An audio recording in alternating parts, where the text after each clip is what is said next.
Ladies and gentlemen, welcome back to episode 5 of Draw for Turn. We have a special action-packed episode. We flew in all the way from the great United States to his amazing home, the SaucyMailman. Guys, to bring it on, as always, let's draw for turn. We're here to bring you commander insights and hot tech to level up your game. Each episode focuses on a different topic with our 4-man pod to give you all our spicy take on it. Today, we have a special guest. As I mentioned, he's our good friend, literally the best mailman you can find around, the SaucyMailman. Saucy, what is up, my dude? How you doing? Thanks for coming. Hey, guys. No, thanks for having me. I like Magic the Gathering, and I like you guys even more. Oh, that's saying a lot because you've been in franchise for literally ever. Wholesome podcast. We try. No, it's true. I mean, you guys have become my go-to commander play group, so glad to be here. Aw, that's a lesson. Is that out of convenience because of the pandemic, or No, you guys are just you like us that much? Yeah, you guys are more fun than a lot of. We're going to talk about it later on the show, but there's varying degrees of play groups, and we all just kind of mesh really well. So, yeah, I agree. That was almost a great segue, but we gotta go around the wheel. We do. How was everyone's week? Yeah. What have you guys been up to? Have you played any Commander? Have you played any Magic? Wait, what's Commander? Yeah, what is Commander? No, I don't know. I mean, I guess I'm usually first in the order, so I guess I'll go first. So today I actually jumped into, no pun intended, jumpstart on Magic Arena to give that a try. I really wanted to try the format. I'm so proud. I think it's pretty neat. You know what I mean? Like, it's nice to like. Everyone's kind of on the same way that you kind of like had to like make these decisions on what you want your deck to be, like without like mostly blind. So I like that aspect of it. Also, it gives you like some new games every time. But the big thing this week was me, spending more money on cardboard. I spent some money, and for the low cost of some amount of Jeffersons, I got this bad boy, this foil Fular Ugin. Oh, is that the showcase? Yeah, it's not a showcase one. It's just a borderless one. Okay. But it is foil. It's not the alt art. So now I guess I have to find a home from. I don't like the alt art that much because the wing covers up the text. Yeah, which is weird. Yeah, a little bit. Yeah. But the big one is I've been waiting on this for a while. So I contacted I commissioned an altar through this gentleman called MIB Altars out of Italy. He's pretty well known in the altar community, and I know. He does like a lot of new school style art, and he did up a Muldrotha for me for a deck I've been wanting to build, and it finally came in the mail today, and here it is. Oh, that was beautiful. amazing. So if you're listening to the show, Muldrotha is actually riding on Gyruda. That's because this deck is evens only with the companion, and I refused to change the deck despite the rules change. So that's coming up on that. I'm trying to get it together for tomorrow's Untap and Unwind. So, but I think I should be able to do it. It shouldn't be wrong. So you may see it in action tomorrow. I think you can do it. If there's one thing I think if you don't have all the cards, you should just try and make it work anyways. Yeah. So EK, what'd you spend all your hard-earned Jeffersons on? I have been blinging out and building Cathrol, the new Abzan Precon commander, because I wanted a reanimator deck and I like keyword soup. I just want to point out our playgroup there's like 4 Cathrol decks floating around. Yeah, but no one is playing reanimator. They're all playing like full-on keywords. They're playing like Cathrol keyword Voltron kind of. They're not trying to get an app like a big girl Avacyn out on turn 2. No, probably not. Yeah. I mean, that's what I'm trying to do. Yeah. I also have artist proofs of Bruna and Gisela, the Meld Angels, and they're in there. Okay. Because obviously, though, like I've been holding on to those for so long, and they've just needed a home. Yeah. I mean, Priscilla, Voice of Nightmares, yes. Yeah, exactly. What's scarier than not being able to play anything that costs 3 or less, which is like most every card in a commander deck. Not being able to play cards with odd converted mana cost, that's what. Yeah, so like Adam, you literally can only play your 0 cost and your 2 cost cards. That's right, actually. Yeah, despite the fact that I have like I couldn't play Bitter Ordeal, which I really wanted to play. I've been wanting to play in a deck for a while, but so much for that, you know what I mean? Apparently, that costs 3. So Yeah. rip that idea. Yeah, it turns out 3 is odd. It turns out 3 is an odd number. Also, I've learned through testing that Void Winterer totally buries you, and there's nothing you can do about it. I mean, that card is just mean stuff. Deck. Yeah, Honestly, but it's yeah. extremely mean for my deck. Yeah. Sean, what have you been up to? You've been brewing hard. Yeah, I may have spent the last I'm on vacation, which is nice for actual life news, but brewing wise, I may have redone deck lists for Palladia, Arcady Sabath, and Nicol Bolas the Ravager, and each of them are now $200 more expensive because I was like, here are fun cards, we should put them in. So it's that really happened. easy to do. It is, but they look pretty. I mean, that's all that matters. Yeah, so listen, what is the cost of your happiness? I'll tell you where you can find it. It's on TCG Player Median. It's true. That's Right? true. But yeah, That's so not I've wrong. been rebrewing those, and then I've rebrewed Niv Mizzet Reborn, which has actually been kind of fun. So now he's infinite tokens, infinite turns, infinite draw with Guild Gates as a win con. So that's a thing. Yeah. I look forward to running it over with a bunch of 8/8 indestructibles. Yes, and I look forward to you, and I look forward to you playing yet another deck based around a dragon. Hey, I do. I see no issues with this. I'm Yeah, all for it. I mean, listen, I fun take it. tribe, cool cards, Every I commander mean, can this be is a how we dragon. originally bonded. This is how we bonded originally. Our mutual love for dragons. Actually, I have my co-host dragon right here with me. That's so So, adorable. yeah. The D&D For anyone dragon, listening, yeah. it's a cute little red dragon from D&D. So Yeah, I have the little Bam. owlbear. Actually, I have the owlbear Yeah. right here too. This little guy, yeah. Hey, oh, love them. perfect. Hey, so Saucy, you're first time on the show. So what kind of decks what kind of stuff do you like to play? How do you like to play Commander? Oh man, that is so. You guys, I think I don't know if you all saw the last deck that I built. So the last one I put together was what I called the deck "Help Rebuild My Local Economy," because I had none of the cards for it. I was talking to EK, and I don't remember what we were talking about. I'm like, I want to build something way outside of my comfort zone. So I built Heliod. Sun whatever. Heliod Sun Heliod Crown, Ballista. Yeah, so I built that deck, but I had none of the stuff that went in the deck. So I went to all 3 of my local game stores and supplied them with money. And $600 later, I had a deck that I played 1 or 2 games with you guys with. But that was the last one I played. It's so fun. I mean, I really like Heliod as a commander. He's cool. I feel like for me, so is Heliod Ballista the main trick of the deck, or is there other stuff it can do? There's a Triskelion. Okay, that There works is a too. Triskelion. Yeah, and the rest is just all the good white hate pieces and that kind of. Okay, fun so stuff. it's just impede your opponents until you can get your combo out, basically. You must be Yeah. really fun at parties. Oh my god, I am. So yeah, for I don't remember. I think I made this joke earlier because we were talking about they were giving me fake interview questions in our Discord, and I was like, if you guys don't know, my favorite tribe in Magic is counterspells. So you and Stevie Swasso. yeah, so I usually like to play a lot of commander decks. I play stuff with blue. I like to play Grixis commanders, Esper commanders. My favorite commander of all time is Kaikar, though. My Jeskai bird. I love Kaikar. Yeah, He's so cool. He's so cool. We've He had is. the pleasure of playing against that deck a couple times too, and yeah.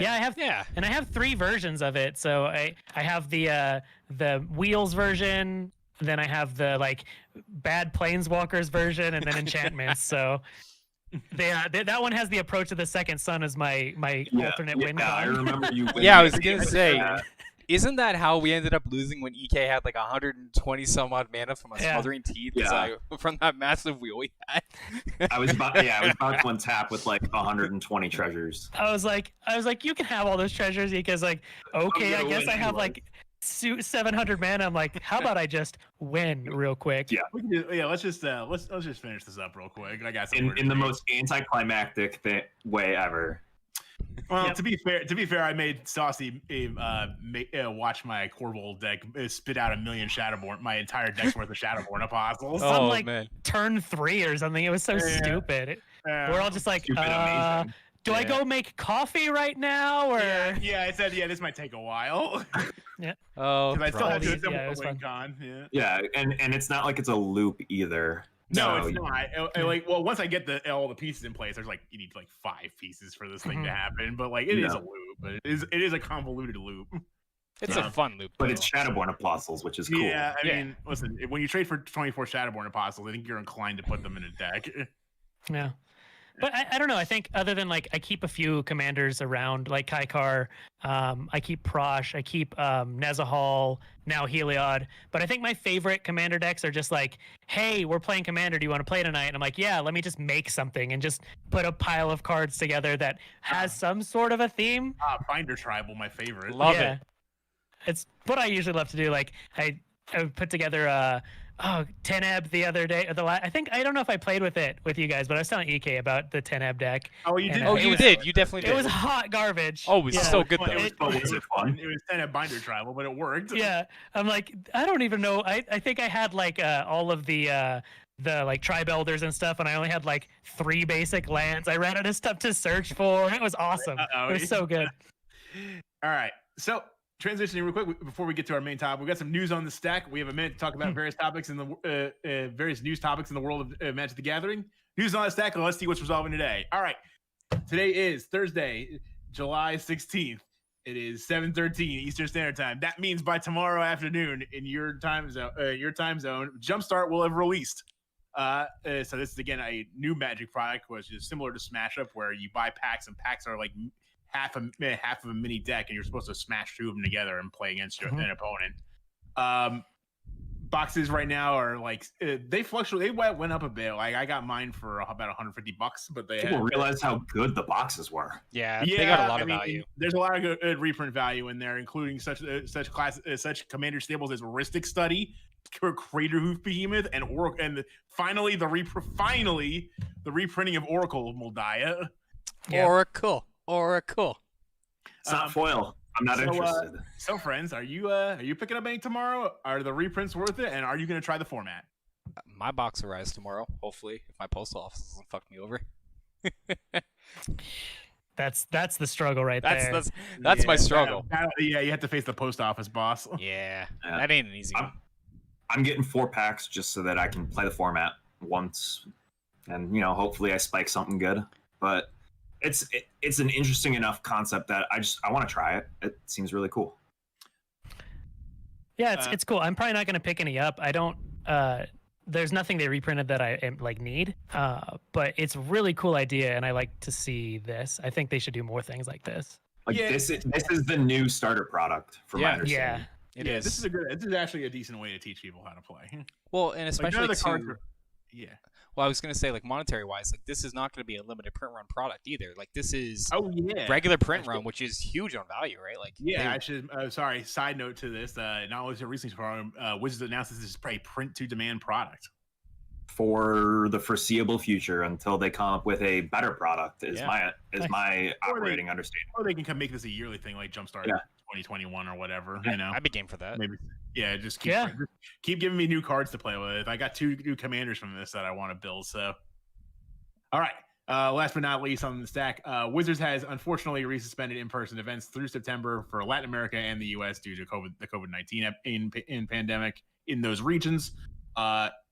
Can Magic still thrive without live events for these two markets for the foreseeable future? I say yes. Hands down. I like look at it this way. We have as much as we don't have in-person events, there is still the online platform that allows Wizards to promote tournaments in such a way for other formats. On the plus side, you're still seeing product demand go through. Commander is living and thriving. Look at Spell Table. Like big shout out to them for creating an online environment where we can all get together and slam down a pot of 4.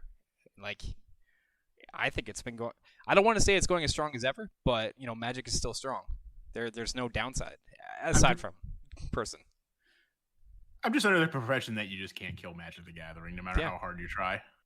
Like, Oh, and they try pretty hard sometimes. Yeah. Sometimes they actively try to kill it. So Yeah, need to remind you of Mask's block. Well, it didn't kill it. I didn't really kill it, Yeah. but like it made people. It was very boring and not very fun. Actually, one last bit of news on the stack. This is a split second. All right, gents, raise your guys in the room. Raise your hand if you're now a Wizard of the Coast Magic the Gathering content creator. Wait, not me. There it is. Yeah, guys. Yeah. Oh. So big ups to Astrals for getting the good word from Wizards to be a Magic the Gathering content creator. So we're going to see a lot more stuff. Well, I guess now the question is, what are we going to see from down the pipeline? So coming down the pipeline is going to be some more MTG Arena stuff, tied in relation to Draw for Turn as we release some like how-to guides on Commander decks, but in relation to, we'll be doing some giveaways of the community codes for MTG Arena. So if you like free stuff, be on the lookout. We'll be dropping some free codes in the coming weeks for some free packs in MTG Arena and hopefully some more. Every week I got to do a couple challenges to stay in the program and continually make more content, so I better not quit my job. But just make it into your WoW Classic time. Yeah. Less time on WoW, more time on MTG.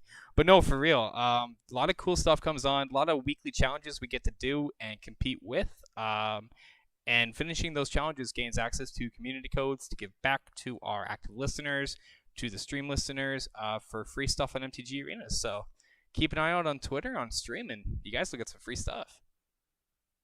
Very cool, very cool. So big congrats to Astrals on that one. So we're looking forward to see what you come up with in the future.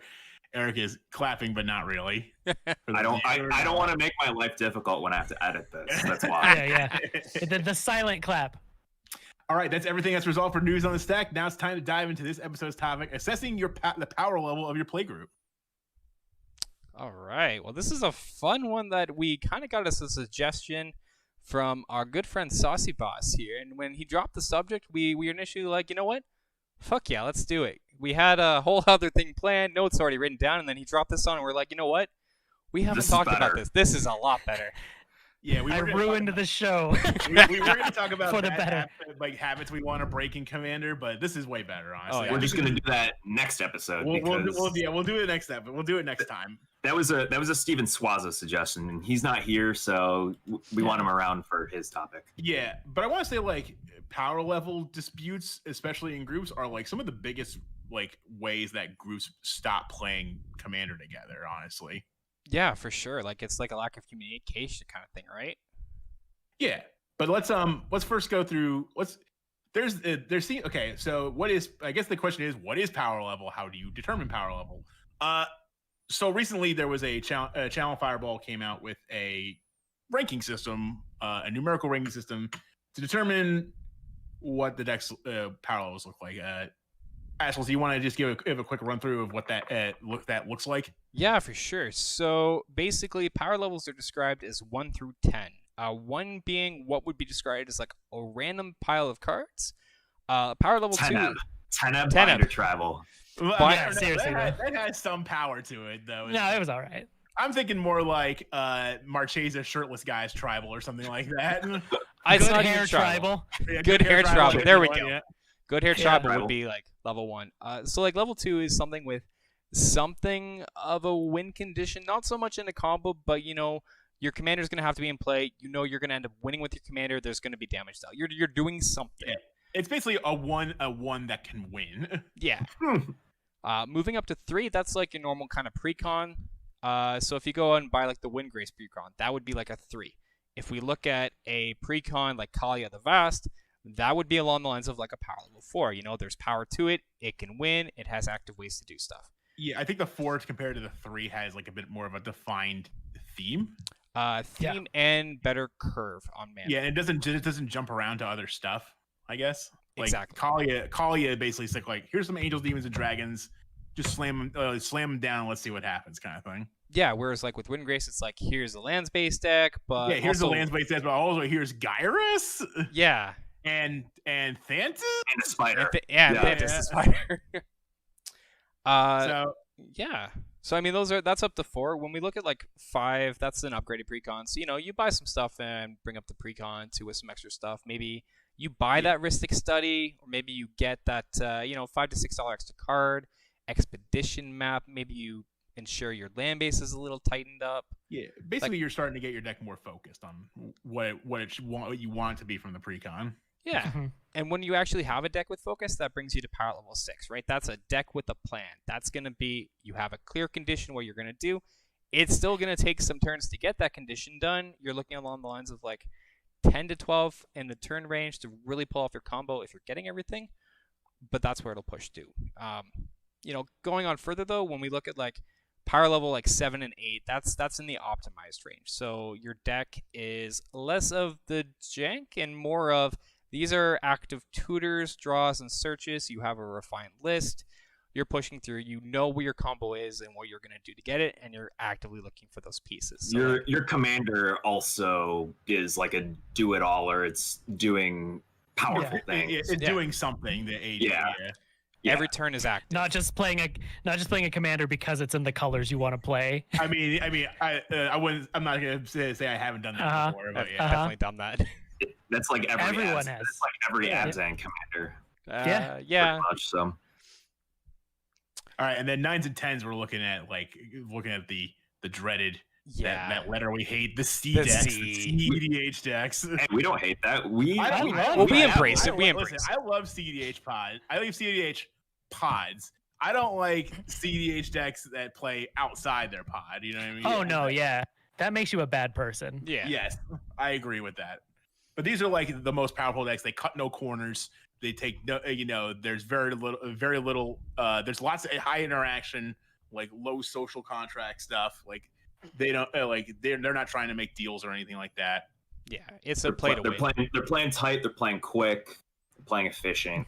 Yeah, they just play all the most powerful cards the best way they can. Yeah, and like if they're a combo based style, they're generally going to have their win between turns. I want to say every CEH deck have a combo out of some sort. Yeah, even if it's for just even if it's just a Kiki Jiki thing. Like I want to say just about every deck that involves red.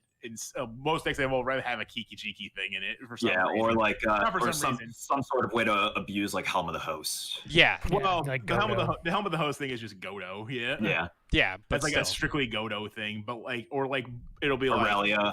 Aurelia is a good one. Yeah. I mean, or like Pact Oracle or Consultation Oracle, like that kind of stuff. Yeah, you'll see that a lot. But yeah, they just do the most powerful things you can. They cut no corners, high interaction, and that kind of stuff. I think the best way that I had the power levels described to me was the higher up on the scale you get, the more the game is played on the stack as opposed to the board. Right. Yep. Like the board with the exception of a couple decks in CEDH, the board doesn't matter to that player that much. The only player who matter, like I want to say the deck that probably focuses on the board the most is like Najila. Yeah, Probably, Najila, Winota. Winota matters too. Yeah. Yeah. Winota matters a lot. Yep. Any elf ball deck will matter a lot. Yeah, Savala. Yeah. Savala. Yep. But so that is the 1 through 10 system of power level. So now that we know that, what's the best way to determine what power levels your playgroup wants to in your playgroup? And I think that just starts with what everyone's goals, communicating with the group and figuring out what everyone's goals are when you sit down to play a game. Yeah. Is there like Saucy? Is there like a set of questions that you sit down and ask? Because you lately you've been playing with like a lot of different people. You don't have an actual group. Yeah. So are there like questions that you ask your friends or whoever you're playing with, like how to determine everything and get started? Yeah, so I think the most important thing, like why I think this is such an important topic, is this is kind of what makes or breaks Commander as a format for anyone, especially as a new player. I don't know if you guys have had this, but the very first time I played Commander was the worst time I ever had playing Magic, because it was a bunch of CEDH players, and I'm here with my Obsidian Ghost Council no win condition deck, because it was the first I was explained what Commander was. I'm like, this is cool. Singleton put a thing together, and I got like Godoed, and I'm like, oh, why the hell would I want to play this? So like it's important to make like knowing the power levels of everyone's group is what ensures you all have a good time, because if one person's playing a power level 10 and we're all playing 4s, it's not really a good time for everyone else. So I just kind of ask, what do you want to get out of this game? How are you having fun with it?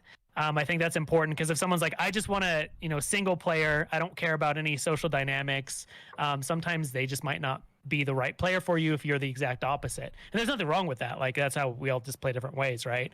But I think it's just have open-ended conversations. Like the first time I play with anyone, I'm asking, all right, what kind of decks are you guys playing? What power level? I mean, I'm asking, you know, I'll just ask like, what are your land bases like? Are we in all fetches? How are you trying to win the game? Yeah. Like, how do you guys feel if I'm playing every good black tutor? You know, just it's stuff like that. And I think it's just, you know, have the open conversation. It's really important to make sure everyone's on the same power level, because I've had just as much fun playing all power level 5 decks as I have playing all CEDH decks, and I love CEDH. So for sure. I would say like so the thing is like, you know, the thing is like the 1 to 10 scale is like what falls in there is always going to be subjective group to group. So it really just comes to the biggest thing is just communicate.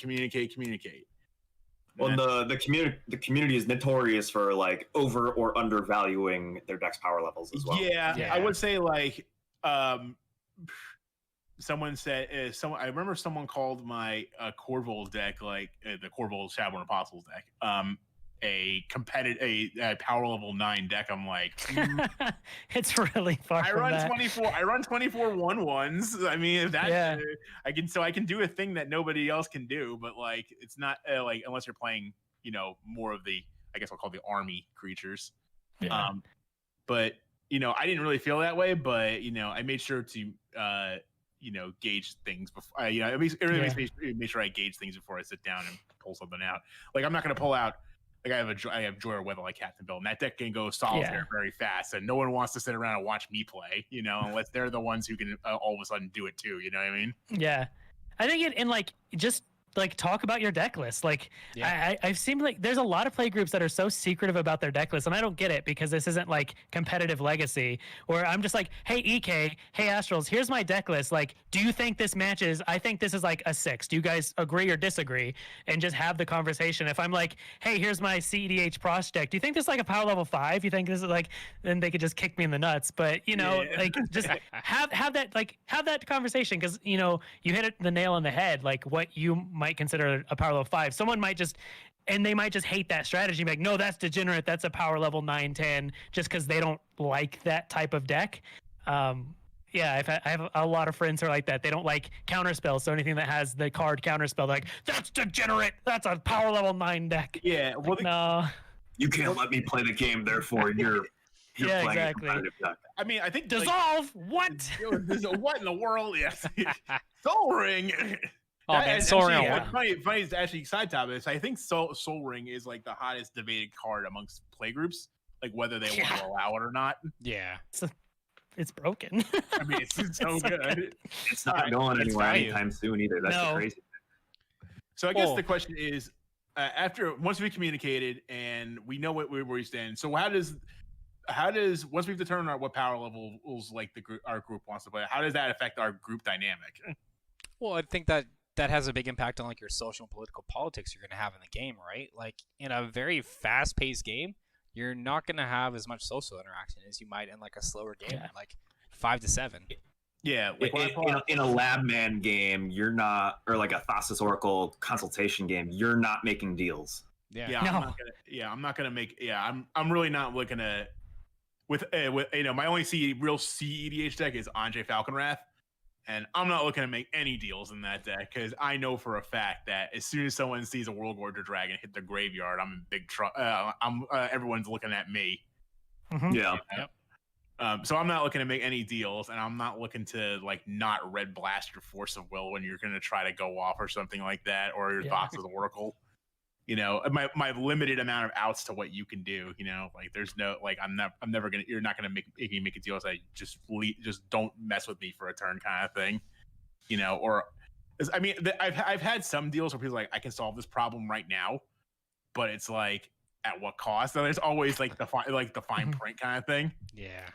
Yeah, the social contract, like your social interactions change for a CDH pod, where it's more, hey, this X player is going off. We all three. What can we do to stop X player? That's the deals that get made in those games. Not as much like, hey, I have a Wrath of God. What if I wipe the board? Would you let it resolve only blue player at the table? Like that kind of stuff doesn't happen as often. No. Yeah, I was so there's actually a really good example of this earlier.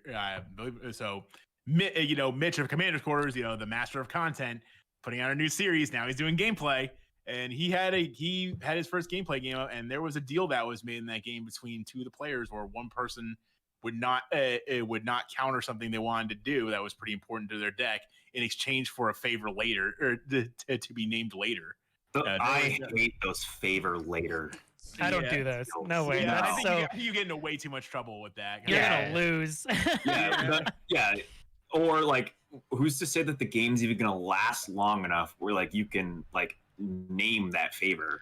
Yeah. Or like, what's that favor going to be? Like, if you don't know my deck, you don't know what I'm capable of favoring in the first place. Yeah. Like deal wise in MTG, it's always bad to write a blank check. Never do it. Yeah. It'll Be specific. Bite you. Be specific.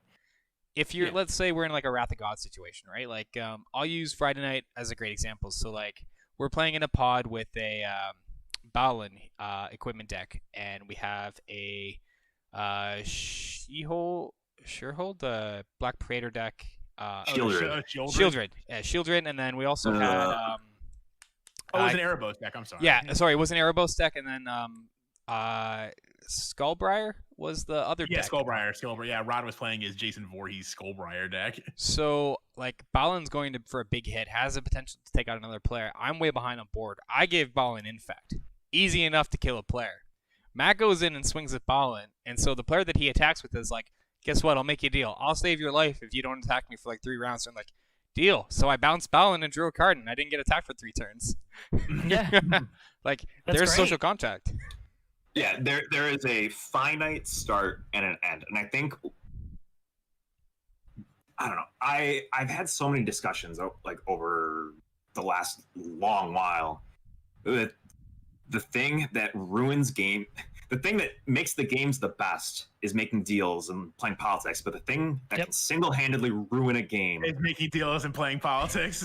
Exactly. Because the second someone doesn't honor a deal or is just like, I'll never play with them again. Yeah, like, no, I'll ruins, play with them. That ruins the game, but it ruins friendships too. That too. Yeah. Like I can't trust this person anymore. No, because it's such a shitty thing to do. Like breaking a deal for me is like, I'll still like I'm not gonna like necessarily end a friendship over it, but like I've seen it. I've seen it. Like, you're gonna have to earn my trust again. You know what I mean? Especially I have seen it turn into like I've seen it get ugly. Literal heated arguments in the parking lot at the shop.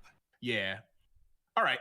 So I think the other thing that happens in a lot of playgroups is sometimes people's power levels get out of whack. Like someone, like you come to your game night, you've been playing your favorite deck, and it's not performing well. Like maybe against the other players. So maybe it is a difference of power level, maybe it's not. So how do you approach a situation? And then like that has kind of starts what we kind of like this like little arms race where that person who's falling behind will start trying actively to like make their deck more powerful, and then may surge ahead of the other players. So like, how do you approach a situation where your play group's power levels are out of whack? What's the best way to deal with that? I'm going to defer to the experts because from the get-go, I've always felt like I've been on a relatively good gauge with a lot of the people that I play with. I know you guys have had worse experiences than I have, so. Okay. Well, for me, it would be like, usually and I'm actually trying to do this more actively. I try to like, I go back and I'll like look through my decks and I'm like, looks to see where the homogeny is. Like, can I run something that's a little worse than like a card? Like, can I run like a worse version of Counterspell, for example, or a worse version of Cyclonic Rift, or a worse tutor kind of thing? Like something like not as good, or can I make the deck a little? Can I slow the deck down a little bit? Like maybe like not play as much fast mana, something like that. Or can I do something that doesn't impede the other players' progress and allows them to do the things they want to do? I think like another great way is like you just touched on ways to not impede the other player. So like, let's say the big bad of the talk can be land destruction, right? Let's say you have a small land destruction package in your deck, 4 to 5 cards. In some games, it's fine. People are cool with it. Other times, people are not. So, like, having an active card list that you can substitute into your deck to lower the power level down, or even just saying to yourself, you know what, they don't like these cards. I'm just not going to cast these cards in this game. If it's only like 4 cards in your deck, it's not going to hurt you. But if like 10 cards in your deck actively change the power level, maybe just have 10 cards kind of available to sub it out. I mean, for Misery Reborn, I had like a 15 card sub out to change it from infinite turn combos just back to lands, guild gates with doubling ETBs. Yeah, I think the big thing, like when it comes to like getting power levels back in line, is like the best games I have of EDH, I think you guys can all agree with me, is where everyone gets to do the thing their deck wanted to do at some point during the game. Absolutely. Everyone got to play the game. Yeah. Those games are more fun. Like, I have more fun. Like, the deck you got to go off your Shadowborn Apostles, I had more fun with that game than, like, the game I won with my Approach of the Second Sun combo. Like, to me, I love seeing what other people's decks do. And, like, it's such a creative, like, Commander's such a creative outlet, and it's, it's a form of expression. So when I get to see, EK roll me over with Valakut, like, the way, like, it's really cool to me. Like, I enjoy seeing what other people build. Yeah. There's a saying in poker. It's you have to give action to get action. So when you're playing a 4-player game, you really like the expected odds of winning are 25%. Yep. When you notice, over a longer period of time that, that's not if you're playing with the same pot over and over again, if that isn't 25-25, 25-25 across the board, it's worth it to have that discussion. It's like, okay, clearly something is going on. Like, yeah. And it might just be like a gameplay thing, but it's always worth asking the question, okay, is it a deck problem? And chances are it probably boils down to that. Yeah. And then you definitely don't want to get into an arms race, because the one thing I hate doing is like people can't play with you anymore because they can't, like maybe they can't afford to. Yeah, like when everyone's showing up with like the ABUR dual lanes and mana crypts and like Grim Monoliths and stuff like that. Yeah. It kind of changes. I think a good rule of thumb, and what I always like to default to, it's easier to water down a powerful deck than try to get someone to power up a weaker deck. So although, like with Kaikar, for instance, I keep a quote-unquote sideboard with me with things that are, like, if I need to take out my Force of Wills, Pact of Negation, Mana Crypt, Mana Vault, Wheel of Fortune, that kind of stuff, because that's not the power level, with just different things. I'll throw in, goofier, fun stuff, just depending on the group I'm playing with. Exactly. Yeah, I threw in like, opposition, whatever, just random stuff. But I love that card anyway. But yeah, it's easier. Yeah, it's easier to weaken a strong deck, and especially finances do become a thing in this game, and you don't want to make someone feel like they have to spend money to play, because that's just a shitty thing to do. It's easier to weaken your powerful deck. Yeah, I mean, I'm all for helping people like get more powerful decks. Like, I'll actively like trade that. Like, I'll actively make sure, like, if it's like, hey, I really want to power this deck up, I'm like, okay, well, we only need a few things. A few things will definitely help, and I'll definitely do what I can. I understand, but like, I don't want to put people in position where it's like I gotta spend oodles of cash to like play with, be able to play with you, because that is a really shitty thing to do. Yeah. When you like, if you, I don't know, I would feel so terrible if I made someone feel like they needed to go out and spend like $400 or $500. Yeah, right. Yeah, you can just. Oh, you don't have Mana Crypt, Mana Vault, plebeian. What's wrong with you? No, but you're not playing Timna Thrasios. See you later, dude. I don't want anything to do with you. That's what. I would say like maybe this goes alongside of what we were talking about earlier, like how to determine powers. Like, let's say if you all wanted to sit down and play Commander, and you wanted to like everyone like could like had no decks and you wanted to build it from scratch. Maybe set a budget on like what you want to do, because like budget decks can still be powerful. You just want to see what people can do with, I don't know, like $100 is usually a good gauge. Like, that's $1 a card. I think that's pretty reasonable for EDH right now, especially right now. Oh, definitely. Like there's been 20, like, before there was, a boom in the Magic market, like $25 decks were possible, $15 decks were possible. $10 decks were possible. I mean, and that's just because a lot of commanders, they got the reputation of, it's really easy to build this commander on a budget. So now, like, Golos and Scorpion God are ungodly expensive. No pun Yeah. intended. Well, Yeah. I mean, Colossus Like- is just a fun card anyway. It's just a fun card anyway, especially for a budget deck, because you can just like shove all your favorite big spells in there, and let's see what kind of roll the dice, and every game will be a little bit different. Yeah. When I built Feather when War of the Spark came out, like that was a budget deck. That was like a $90-$100 deck, and I went back and checked the value a week ago just because I was bored. It's like a $300 deck now for the same deck, same cards, everything like Jeez. that. Well, I mean, Magic's more popular than ever now. So. Yeah. Yeah, but like that, I mean, that whole deck started as like dime and quarter cantrips and like combat tricks from Draft Chaff, and now Yeah. it's like a $300 deck. Man, I should check a Rix with these because that was a $100 deck. All right. Speaking, I bet you it's changed. speaking of cards, because we talk about those. We Do certain cards and combos determine power levels of the decks? And I gotta say, like, yeah, but I think the biggest one that we hit on, people always raise, is like land bases. Yeah. Especially Yeah. when it comes to Abu duels. So like, what effect does there's always the answer, what effect, if any, do Abu duels have on deck power level? And I would argue not much, but I'll defer to Saucy since he Yeah, he had a really good story the other Yeah. day. Yeah, he has a good story about this. Oh, I don't remember what my story was. Oh, was it the Prosh one? Yeah, your Yeah, proc deck. Yeah. So to answer that question, I don't think that original duels make the deck more powerful. Like I think fetch lands do that 100%. Fetch lands will. That jacks your power level up. But even like when I'm fetching for stuff, I'm usually pulling out shocks because I'd rather draw the OG duels later. But so I have my main CEDH deck I have is Food Chain Prosh.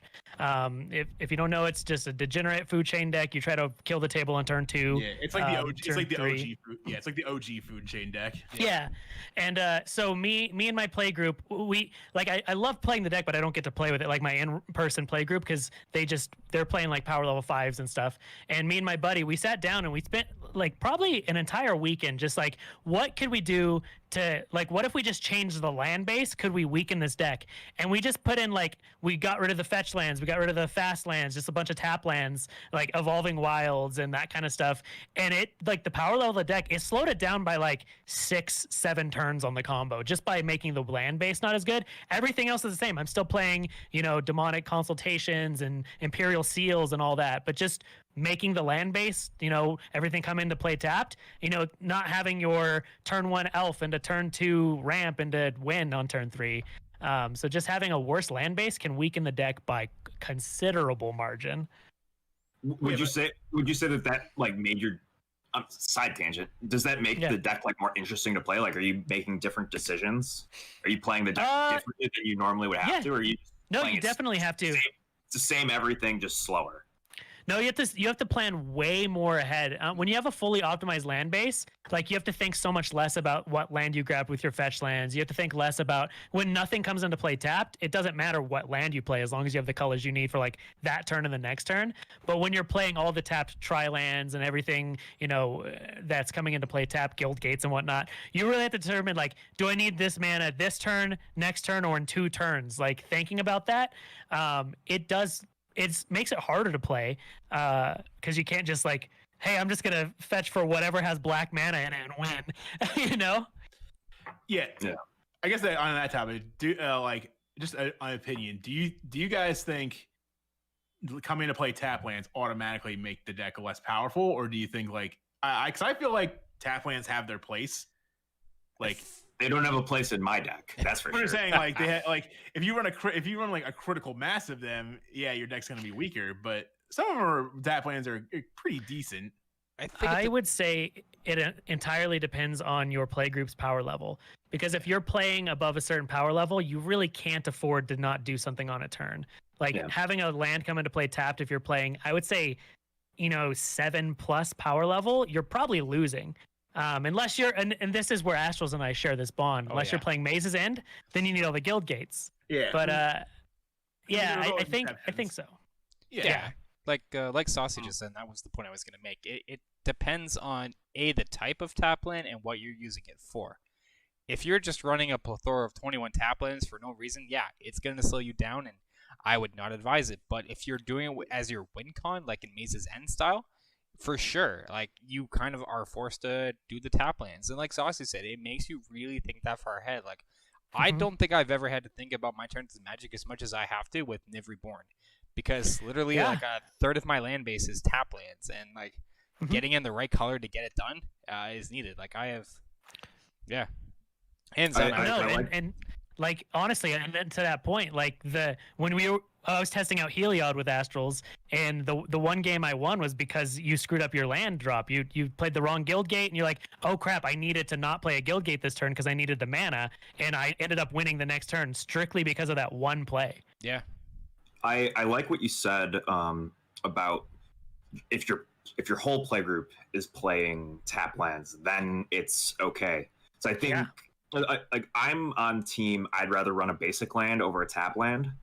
So I think if everyone else was running tap lands and like that's just commonplace, I would be totally fine running them. But otherwise, I don't know. When I was taught Commander and everything like that, I was always taught to be proactive with your mana base, even if it's just running basics, because you want to be able to play right away. And I think that's what leaned me towards playing, more 7 and 8s than anything, just because I needed to have that speed. I'm not accustomed to having to wait an extra turn to be able to make the play that I want to play.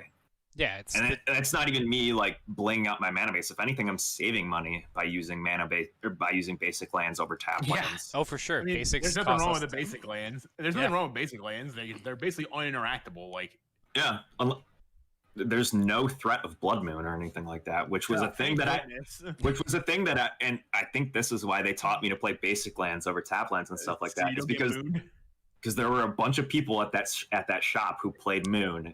Like if they were playing red, they were playing Moon. Doesn't matter what deck it was. Yeah, or like you run back to basics, like oops, kind of thing. You know what I mean? Yeah, I mean that was a thing too. So it's just they taught me real quick, like these are things that happen. We're not going to do that to you. We're not horrible people. Like we're going to have a discussion about it before, but it's something that will inevitably happen. You'll be blindsided, so you want to be ready. For sure, and you need to be aware of it and what can happen with it. Yeah. So I want to say, like, as far as other cards that are turn powerless or like are known to be in high level decks, I want to say ones that are like, one like they have all of them have common themes. Low cost is definitely a big theme amongst those cards. Yep. The other thing I would say was ones that it probably like asymmetric, like at best case asymmetrically impede the opponents. So you're talking like your Cyclonic Rifts. Yeah, or like Boring Klex, or like Vandal Blast, or like Trinisphere. Yep. Card. It is. Like a lot of the stacks pieces fall in the line with this. So I want to say that those kind of cards are like when you run a stack. I'm not saying you can't run a stack that's like moderate power level, but when you start putting like those kinds of things in, especially like stuff to actively impede the table from playing Magic the Gathering, then you're like starting to bump up the power level of your deck. I don't know how you guys feel about that. Yeah, I think it's a two-way street on that as well. Like it's one thing if the other players at the table know that you're getting they're getting themselves into that. They know that they're playing against a group slug deck. But when you're just dropping like Rest in Peace, Stasis, Armageddon, something like Winter Orb, Static Orb, stuff like that, and you didn't have a conversation about that before, and they're just like, it's like, well, what have we been doing like the last 45, 50 minutes? Like, and then you trap people in this long game, and they're like, you just it will end eventually, but like, will everyone be better for it? Probably not. No. Yeah, I would rather, play like 4 or 5 games. I'll put it this way, in a 2-hour span than 1 2-hour game. Exactly. I would say like in that case, if you let me know like when we sit down, then at least I know what to do and what I'm looking. I can go grab a couple different cards and put them into my deck just so that I can or not even that, or maybe I can just play it differently. You know what I mean? Yeah. Different strategy like that too. You don't have. I mean, you don't have to give away everything, but you play the different outs or different win cons. Like, I think that like the two things that determine a deck's relative power level and ways to like make it less powerful you're looking are consistency and speed. So tutors and fast mana are going to be like the biggest things that, how quickly can you assemble the thing you're trying to do, or how quickly can you make your opponents not, if you're having a lot of issues with your decks always being too powerful, because I had this was definitely me when I was getting more into EDH, because I came from playing Legacy. So I'm like, why would I not put Force of Will in every blue deck? Why would I not put every single black tutor in this because I'm running black? Like, I have an Imperial Seal, I'm using it, So taking out tutors, like especially with like the Kaikar deck, not running every tutor that I could, definitely led to more interesting decks, because you have to play with the cards you have. You can't just always have every answer. Yeah, like when I was building Iniaz with Sean on stream last week, we had 2 tutors in the deck. We cut them immediately. Like, we were doing cuts; they were the first things to go. I'm like, I don't want this deck to be mega consistent. Yeah, and I want to have decks be games be homogenized, and I don't need these things in here at all, really. So the deck has no tutors now. So the deck, I get the cards I get, and that's it. I mean, it does have a lot of draw power, but there's no I can't actively get the card I want. You're having to raw draw it as opposed to exactly. Yeah, you don't just get an answer. You don't have a card to replace another copy. I mean, I'm in blue, so I have plenty of draw. But that's the point. So all right, this will be a pretty opinionated topic. But what do you think the archetypes and themes that lend themselves to more high power decks? Like, what do you think those are? Food chain. I meant like a general theme. Yeah, I mean. Fair. I'm saying I would say some stuff like lands is usually a powerful one. Like, there's lots of good lands decks running around. I think the best way I had it described to me was the win conditions that are the least interactive in terms of the social contract and breaking the faux pas tend themselves to be the more powerful decks. Yeah. Yep. So lands definitely falls in there. I want to say probably Aristocrats probably falls in there. The Aristocrats decks they tend to fall into the higher ones, or sacrifice decks, or ones that play around in the graveyard a lot. Because they're gonna run into a lot of play groups that just don't, at least in my history, that they don't run Grave Hate. Yeah, don't run Grave Hate. I'd say certain Voltron style decks do as well. Not so much in the 5 to 7 range, but consistent ones with consistent tutor, an easy commander to play out, or an easy out. Godo. I want to say Godo's a good example. Godo's the best Voltron commander in the format. For sure. When he's built in the best way, because you could do almost nothing about this. Yeah.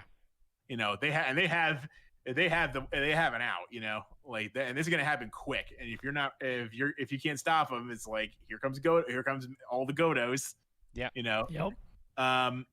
I would say Voltron, but overall Voltron's kind of still hovers in the middle, because I would agree. I think it's middle to lower end of the road. Yeah, definitely. And it depends on who's putting on the super suit. If it's for me, I have 2 Voltron decks. I have Sigarda, which is Auras, and she can put on the super suit with hexproof, and you can't make me sacrifice her.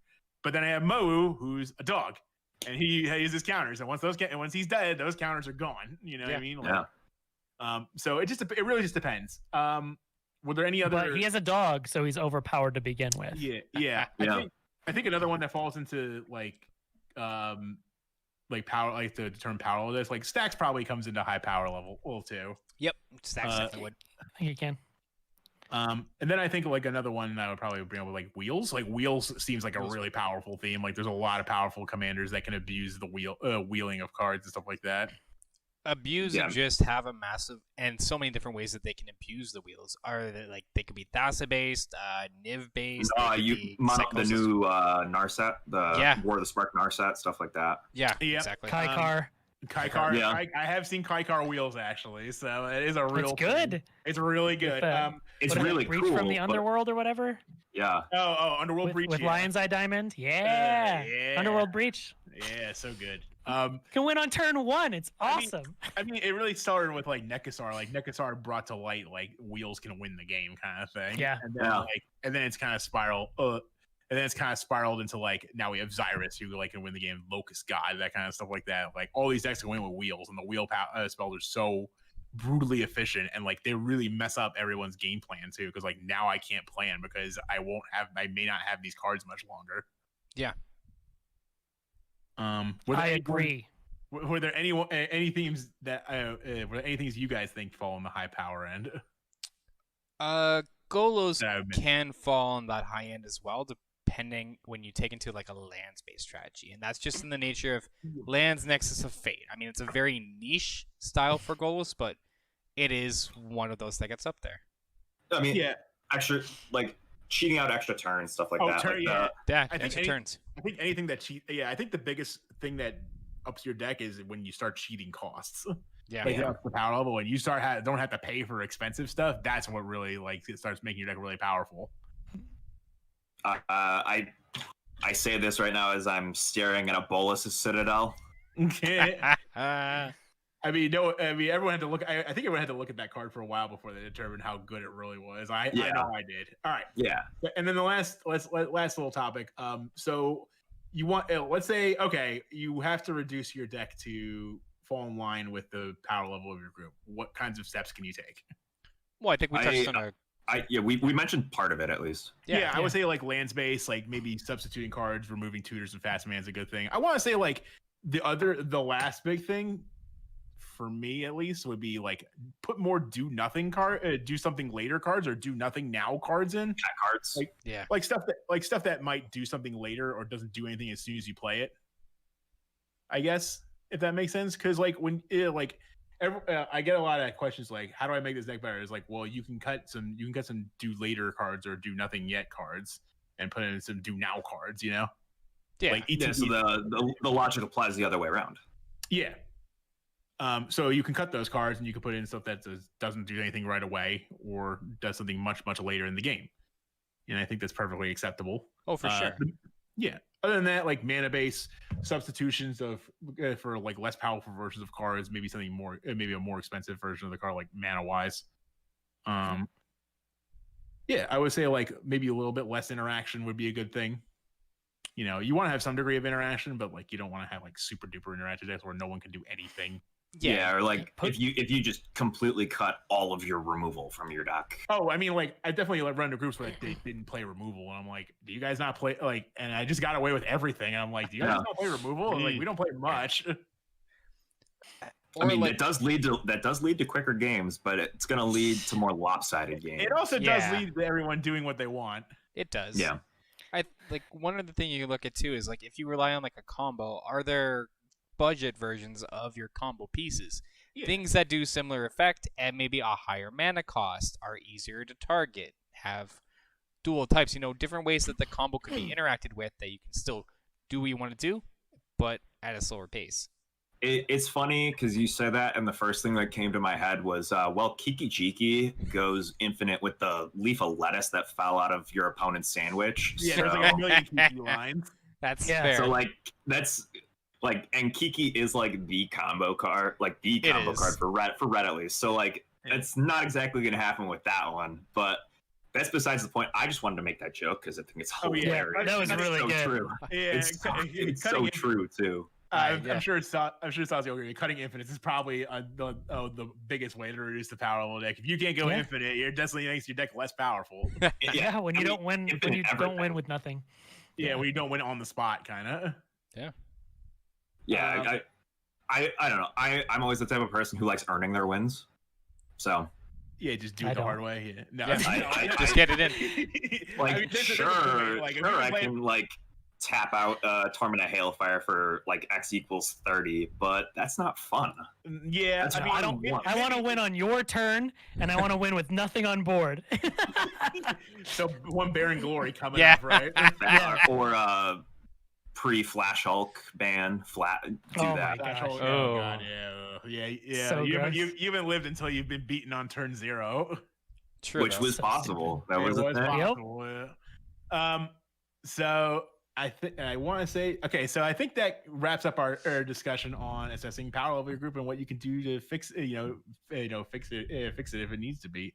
So to the listeners at home, what do you guys do to assess power level of your group? What kind of what do you guys do when you sit down for a game? How do you make sure there's no arms races? Let us know by hitting us up on Twitter or leaving a comment on the cast.